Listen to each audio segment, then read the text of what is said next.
اسے کیا فرق پڑنا ہے؟ اس کا معاملہ تو لکھا جا چکا ہے، اس کو تو جو آپ نے سزا دینی ہے وہ نوشتہ دیوار ہے. اب تو اپنی اپنی بغیرتی ظاہر کرنی ہے لوگوں نے، نمک حرامی ثابت کرنی ہے کہ کون سب سے بڑا نمک حرام ہے، یہ ثابت کرنا ہے. اور بشرا بی بی یا فرا گوگی، منیکا، اگر یہ لوگ بھی عمران خان کے خلاف بیان دیتے ہیں تو مجھے تعجب تو نہیں ہوگا، لیکن پتہ چل جائے گا ان کے چہروں کا کہ یہ کتنے مکروہ لوگ تھے. مجھے پتہ ہے تعجب کب ہوگا. میرے لیے حیرت کا باعث اس روز ہوگا جب یہ بیان دلوا لیں گے، وہ کیا نام ہے، وہ اب سعید کیا نام ہے اس کا، جو مراد سعید. جب مراد سعید سے یہ بیان دلوا لیں گے نا، دلوا لیں گے، میں یہ کہہ رہا ہوں، مراد سعید جب عمران خان کے خلاف سلطانی گواہ بن جائے گا، مجھے تعجب اس روز ہوگا. وہ خاندانی لڑکا ہے، اچھا جو مرضی اس کے بارے میں کہیں کہ عمران خان کے اس کے ساتھ یہ ریلیشن ہے، وہ ریلیشن ہے، اس کی بہنوں کے ساتھ ریلیشن ہے، اس بکواس کی طرف میں نے کبھی کان نہیں دھرے. لیکن جب وہ بیان دے گا، اس وقت عمران خان کے بعد سیکنڈ وہ ہے. یاد رکھیے گا، شاہ محمود قریشی نہیں ہے، پرویز الہی نہیں ہے. میں بار بار کہہ چکا ہوں کہ پرویز الہی اسٹیبلشمنٹ کا ٹول ہے، اسے اسٹیبلشمنٹ استعمال کرنا ہے اور عمران خان کے متبادل کے طور پر استعمال کرنا ہے. تو ان کے شاہ محمود قریشی بھی بیان دے دینا اگر عمران خان، مجھے کوئی تعجب نہیں ہوگا. یہ تو وہ بے شرم لوگ ہیں، ڈھیڑ لوگ ہیں جو اپنے اقتدار کی خاطر کچھ بھی کر سکتے ہیں. شاہ محمود قریشی کون سا بڑے خاندان سے تعلق رکھتا ہے کہنے کو؟ وہ کہتا ہے کہ میں سید ہوں، یہ مخدوم ہوں، لیکن وہ تو انگریزوں کو بھی پالتو تھے، اور جو بھی جس کی بھی حکومت آتی ہے اس کے پالتو ہوتے ہیں. ان کا کوئی ویلیو نہیں، کوئی حیثیت نہیں. تو جب مراد سعید بیان دے گا نا آ کے عمران خان کے خلاف، مجھے تعجب اس روز ہوگا. لیکن وہ دیکھو بھرپور جوانی ہے اس کی، ابھی 30-32 سال کا وہ لڑکا ہے، وہ تو نہیں ان کی مار کھا سکے گا. شیر شاہ جیسے لوگ جو تھے، جو جڑے کہندے سن مرانگے نال تیرے، وہ بھی چھڑ کے اج میدان نس گئے. یہ شیر شاہ ہے نا جو کہتا تھا میں عمران خان کا ساتھ نہیں چھوڑوں گا. میں 100 کلپ آپ کو دکھا سکتا ہوں اسی پروگرام میں، 100 مرتبہ اس نے کہا تھا میرا پی ٹی آئی سے کوئی تعلق نہیں، لیکن عمران خان میرا دوست ہے، عمران خان کا ساتھ میں سارے عمران خان کا ساتھ چھوڑ جائے میں تب بھی ساتھ کھڑا رہوں گا. یہ بغیر ساتھ کھڑا ہے. تو مراد سعید جب ٹوٹ جائے گا اندر سے، کیونکہ اس بھرپور جوان ہے، ابھی اس کا فیوچر آگے بڑھا ہے، جب اسے ڈرایا دھمکایا جائے گا، اور ڈرایا دھمکایا جا رہا ہے، جب اسے کہا جائے گا کہ تمہاری جوانی پڑی ہے، عمران خان تو ختم ہو گیا، عمران خان کی سزا میں تو بس 15-20 دن باقی ہیں، جب اس کو بھی یہ یقین دلا دیں گے اور اس سے اگر بیان دلوا لیں گے نا، یہ مجھے تب تعجب ہوگا. اس کی وجہ یہ میں سمجھتا ہوں کہ مراد سعید ان لوگوں میں سے ہے جو ٹوٹ تو جائے گا، مر تو جائے گا، لیکن عمران خان کا ساتھ نہیں چھوڑے گا. باقی یہ جو گھٹیا قسم کے سیاستدان ہیں، ان کے بارے میں تو کسی وقت بھی توقع کی جا سکے. فردوس عاشق اوان، یہ فواد چودھری، یہ بے غیرت لوگ ہیں، ان کے بارے میں کوئی توقع نہیں کی جا سکتی. آپ انہیں پیسے دکھائیں، یہ آپ کے ساتھ ہو جائیں گے، ان کی بات ہی چھوڑیں. آپ یہ چڑھتے ہوئے سورج کے پجاری ہیں. بار کے ہم بات کر رہے تھے میاں نواز شریف صاحب کی آمد کی. اسلام آباد ان کا طیارہ لینڈ کر چکا ہے، وہاں سے وہ لاہور کے لیے رواں دواں ہے. لاہور سے انہیں ہیلی کاپٹر کے ذریعے مینار پاکستان لایا جائے گا. میاں صاحب کو پورا شاہی پروٹوکول دیا گیا ہے، وی آئی پی کاؤنٹر قائم کیا گیا اسلام آباد میں. ایف آئی اے کا وی آئی پی کاؤنٹر جو ہے انہوں نے میاں صاحب کی امیگریشن کو چیک کیا ہے اور اس پہ پاکستان میں انٹری کی مہر لگا دی ہے. اس کا مطلب کہ میاں صاحب اب پاکستان کے اسی طرح شہری ہیں جس طرح دوسرے شہری ہیں. میاں صاحب اسی انداز میں پاکستان تشریف لائے ہیں جیسے دوسروں سے فوقیت یہ ہے کہ وی آئی پروٹوکول کے ساتھ آئے ہیں. کوئی 200 کے قریب صحافی ہیں ان کے طیارے میں، اور باقی بھی سارے لوگ انٹرنیشنل میڈیا اور نیشنل میڈیا کے ساتھ ہیں، ان کے پارٹی کے جو بڑے عہدیدار ہیں ان کے ساتھ ہیں. اب سے کچھ لمحوں کے بعد جب لوگوں تک یہ پروگرام پہنچے گا، میاں صاحب لاہور لینڈ کر چکے ہوں گے. تو میاں صاحب لاہور تشریف لا رہے ہیں. اب میاں صاحب کے جلسے کے بارے میں آج مجھے تھوڑا تعجب ہوا ہے. میں سمجھتا تھا کہ وہ میاں صاحب اتنی توجہ حاصل کرنے میں کامیاب نہیں ہو جائیں گے. ننکانہ صاحب میں ہمارے دوست ہیں سردار منموہن سنگھ صاحب. سردار منموہن سنگھ صاحب نے ہمیں کچھ ویڈیوز اور تصویریں سینڈ کی ہیں. وہاں سے ننکانہ صاحب میں سکھوں کی ایک بڑی تعداد کو لے کر ایک قافلہ لاہور پہنچ رہا ہے. وہ راستے میں تھے جب انہوں نے مجھے کال کی ہے. تو وہ ایک بڑا قافلہ لے کے سردار منموہن سنگھ صاحب سکھوں کا وہ نکلے، اور ان کا دعویٰ ہے، انہوں نے کہا مجھے کہ 10,000 کے قریب ہم سکھ لوگ جو ہیں وہ مینار پاکستان والے جلسے میں پہنچ رہے ہیں، میاں نواز شریف کے جلسے میں. تو یہ میرے لیے بڑے تعجب کی بات ہے. اگر سکھ کمیونٹی جن کی تعداد بڑی مختصر سی ہے ہمارے ملک میں، اگر وہ 10,000 کے قریب لوگ ننکانہ صاحب سے روانہ ہوئے ہیں اور وہ اس جلسہ میں پہنچنے والے ہیں جہاں میاں نواز شریف خطاب کریں گے، تو پھر تو وہ ڈیفینیٹلی بہت بڑا جلسہ ثابت ہونے والا ہے. اب کیوں نہ ہو بھائی، میاں صاحب سنجیاں ہو جان گلیاں تے وچ مرزا یار پھرے، ساری گلیاں سنسان پڑی ہیں، ان کے مقابلے میں کوئی ہے ہی نہیں. اچھا بلاول بھٹو زرداری کو بھی ایک حد تک شٹ اپ کال دے دی گئی ہے کہ آپ پنجاب کو ڈسٹرب نہیں کریں گے. تو میاں صاحب کے لیے تو پنجاب کھلا ہے، بلکہ اب پورا پاکستان کھلا ہے. پیپلز پارٹی کے 4-5 لوگوں کے گھروں میں چھاپے پڑے ہیں، اور اس کے بعد جناب آصف علی زرداری صاحب کو یاد آ گیا کہ مجھے بھی دبئی یاترا پہ جانا چاہیے، میں کیا لاہور میں بیٹھ کے کر رہا ہوں. تو وہ بھی اب میدان خالی چھوڑ کے تو ادھر ادھر ہو گئے ہیں. مجھے لگ رہا ہے کہ میاں صاحب جو ہیں، یہ جو اس روز میں نے کہا تھا یہ ڈھیل جو ہے یہ کسی ڈیل کا نتیجہ ہے. تو میاں نواز شریف صاحب ایک بڑی ڈیل کے ساتھ آئے ہیں. آج کا جلسہ ان کا جو ہے، مجھے لگ رہا ہے کہ یہ جو جلسہ تھا عمران خان جس جلسے کا بل بوتے پر کہا کرتے تھے مینار پاکستان میں سب سے بڑا جلسہ میں کیا ہے، اس کے قریب قریب کا ہونے والا ہے. یا تو اس کے ریکارڈ توڑ دے گا یا اس کے قریب قریب کا ہونے والا ہے. یہ بات میں نے اس لیے کہی ہے کہ سردار منموہن سنگھ کے فون کے بعد میں چونکا ہوں، میرے کان کھڑے ہو گئے. انہوں نے کہا جی کہ ہم 10,000 لوگوں کے قافلے کے ساتھ یہاں سے ننکانہ صاحب سے روانہ ہوئے ہیں اور ہم مینار پاکستان پہنچنے والے ہیں. تو اگر سکھ کمیونٹی کے لوگ اتنی بڑی تعداد میں وہاں جا رہے ہیں، مجھے تو یہ بھی نہیں پتا تھا کہ پاکستان میں 10,000 سکھ ہیں ابھی کہ نہیں، لیکن یہ میرے لیے چنبے کی بات ہے. تو اتنی بڑی تعداد کے ساتھ اگر وہ جا رہے ہیں تو یہ ایک بڑا جلسہ ہونے والا ہے. باہر کیا میاں نواز شریف صاحب سے ایک درخواست ہے، ان کا میڈیا سیل تو مجھے دیکھتا ہے، باقی تو دیکھے نہ دیکھے، وہ ہے نا کوئی دیکھے نہ دیکھے شبیر تو دیکھے گا. یہ تو ضرور دیکھتے ہیں. میاں صاحب تک پیغام ضرور پہنچائیے گا کہ میاں صاحب تقدیر نے آپ کو ایک اور موقع دیا اور آخری موقع دیا ہے. اس میں آپ نے کرنا کیا ہے؟ ایک تو اداروں کے ساتھ پنگے نہیں لینے، آپ نے عدلیہ اور اسٹیبلشمنٹ کے ساتھ، کسی بھی ادارے کے ساتھ محاذ رائے کی سیاست نہیں کرنی. اور دوسرا، دل بڑا کرے، عمران خان کو بھی معاف کرے. آپ اگر یہ کرتے ہیں تو آپ بڑے لیڈر بن جائیں گے. اور تیسری بات، پاکستان کے عوام اس وقت جس دلدل میں پھنسے ہوئے ہیں، دھنسے ہوئے ہیں، اس دلدل سے کوئی مائی کا لال ہی نکال سکتا ہے جو پاکستان کا سب سے بڑا موسم ہوگا. یہاں ایجوکیشن کی پرائیویٹائزیشن کی جا رہی ہے، تمام اداروں کی پرائیویٹائزیشن کی جا رہی ہے. چیزیں جو ہیں ان کی قیمتیں آسمان کو چھو رہی ہیں. پیٹرول سستا ہونے کے باوجود، ڈالر سستا ہونے کے باوجود، گورنمنٹ کے اعلان کے باوجود، گورنمنٹ نے اعلان کر دیا ہے کہ ساری چیزیں انہوں نے 100-150 روپیہ سستا کر دی ہے. بازار میں کوئی چیز ایک پینی بھی سستی نہیں. تو میاں نواز شریف کے لیے بہت بڑا چیلنج ہے کہ یہ جو مہنگائی کی کمر توڑی ہے سید آصم منیر نے، ڈالر کو نیچے لا کے، پیٹرول کو نیچے لا کے، میاں نواز شریف کا فرض ہے کہ اس پہ امپلیمنٹ کروائیں اور عوام کو ایک ریلیف دینا ہے. میاں صاحب اپنے پہلے جلسے ہی میں اعلان کریں کہ ایجوکیشن اور صحت، جو سب سے بڑا کام تھا عمران خان کا وہ صحت کارڈ والا تھا، اور پرویز الہی کا جو سب سے بڑا کام تھا وہ پہلے ٹرنیور میں انہوں نے میٹرک تک مفت تعلیم کی تھی، اور اس دور میں جب وزیر اعلیٰ بنے تو انہوں نے اعلان کر دیا تھا گریجویشن تک مفت تعلیم. اور یہ سرے سے تعلیم کو جو ہے پرائیویٹائزیشن کر رہے ہیں، سرکاری تعلیم ختم کر رہے ہیں. تو میں میاں نواز شریف سے کہوں گا کہ آج ہی کے جلسے میں وہ اعلان کریں کہ ایک تو گریجویشن تک تعلیم مفت ہوگی، اسے پرائیویٹائز نہیں کیا جائے گا، اور دوسری بات صحت کارڈ جو تھا اس کو 100 کے ساتھ ضرب دے کے، جو عمران خان صاحب نے کیا تھا اس کو 100 کے ساتھ ضرب دے کے اس کو بحال کیا جائے. لوگوں کو علاج معالجے کی اور تعلیم کی سہولیات مفت دی جائیں. اور تیسرا، انصاف جو ہے، اگر لوگوں کو انصاف ملنا شروع ہو جائے عدالتوں کی طرف سے تو پھر میاں نواز شریف کیا ان کے 7 نسلیں بھی حکمرانی کرتے رہے پاکستان پر، کسی کو اعتراض نہیں ہوگا. اگر میاں نواز شریف پھر محاذرے کی سیاست شروع کرتے ہیں اور لوگوں کو کچھ ڈلیور کرنے میں ناکام ہو جاتے ہیں، وہی سنانا شروع کر دیتے ہیں آج کے جلسے میں کہ نواز شریف نے موٹر وے بنائی تھی، نواز شریف نے میٹرو بنائی، ہم نے اورنج ٹرین بنائی. اگر یہ ساری چیزیں وہ سنانا شروع کر دیتے ہیں تو پھر یاد رکھیے گا کہ نواز شریف صاحب آپ ووٹ نہیں لے سکیں گے، پاکستانی عوام آپ کو دفن کر دیں گے. لاہور جو آپ کا قلعہ ہے وہاں بھی آپ شکست کھا چکے ہیں، وہ بھی ناقابل تسخیر ہے جی. تو اب قابل تسخیر ہے، ناقابل تسخیر نہیں رہا. تو میاں صاحب اگر آج کے جلسے میں عوام کے لیے کوئی بات کرتے ہیں، اس بات کو چھوڑ دیں. وہ جو ہے نا گنڈاسے والی سیاست کہ میں اب اسٹیبلشمنٹ کے خلاف تو انہوں نے بولنا نہیں، اب وہ بولیں گے عمران خان کے خلاف. تو اگر ان کی تقریر جو ہے، ایک تو ہوتی ہے میں پہ، میں نے یہ کیا، میں نے یہ کیا، میں نے یہ کیا، اور دوسری ہوتی ہے کہ عمران خان نے یہ کیا، عمران خان نے یہ کیا، عمران خان.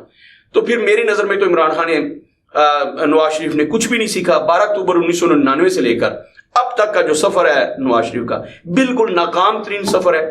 کسی ٹھوکر سے، کسی پریشانی سے میاں صاحب کچھ بھی نہیں سیکھ سکے. اگر میاں صاحب کی تقریر آج بھی میں اور تو پر ہوتی ہے تو پھر سمجھ لیجئے کہ نواز شریف 74 سال کی عمر میں بھی کچھ نہیں سیکھ سکا اور یہ پاکستان پہ اقتدار کرنے کے قابل نہیں ہے. جی سر، بہت شکریہ. اپنے میزبان سے مل کو اجازت دیجیے. اللہ حافظ.